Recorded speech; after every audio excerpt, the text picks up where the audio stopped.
दोस्तों, अब बहुत सारी बातें हैं जो वास्तव में एक मुद्दा बनती जा रही हैं। हाँ, ये बात सही है कि घर सँभालना बहुत मुश्किल काम लगता है, तो देश तो बहुत बड़ी बात है। लेकिन अब बात घर की चीज़ों पर भी आने लगी है।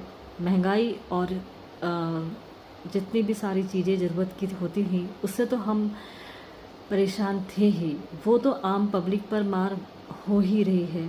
मैं किसी भी पार्टीवादी की बात नहीं कर रही, क्योंकि सरकार कोई भी आए, जेब तो नेता की ही भरती है और तानाशाही भी उन्हीं की चलती है। तो हम आम पब्लिक को, मैं समझती हूँ, इन पार्टीवादियों से कुछ फ़र्क नहीं पड़ना चाहिए।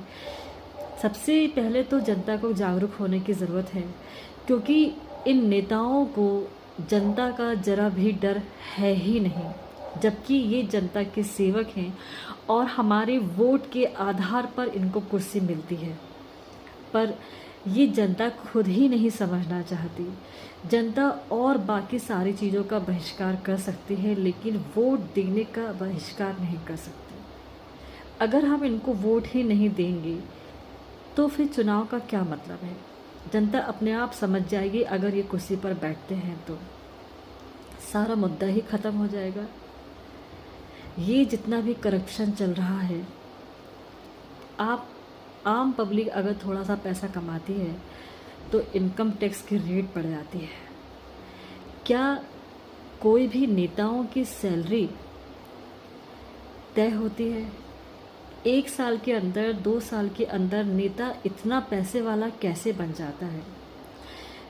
इतने सारे नेताओं में से एंड टाइम पर, चुनाव के टाइम पर 1 या 2 पर रेट पड़ती है और सारे के सारा ध्यान वहीं खींच दिया जाता है। हमारे बच्चे इस वक्त शिक्षा के लिए परेशान हो रहे हैं। अनाप शनाप फीस वसूली जा रही है। बच्चों को बिहार में बैग बांटे गए जिस पर चुनाव का प्रचार हो रहा है, बीजेपी चुनाव का प्रचार। इससे बड़ी शर्म की बात और क्या हो सकती है? दिल्ली की मुख्यमंत्री रेखा गुप्ता पब्लिक के सामने फ़ोन लगाकर कुछ और बात करती हैं और स्कूल अपनी मनमानी कुछ और तरीके से कर रहे हैं।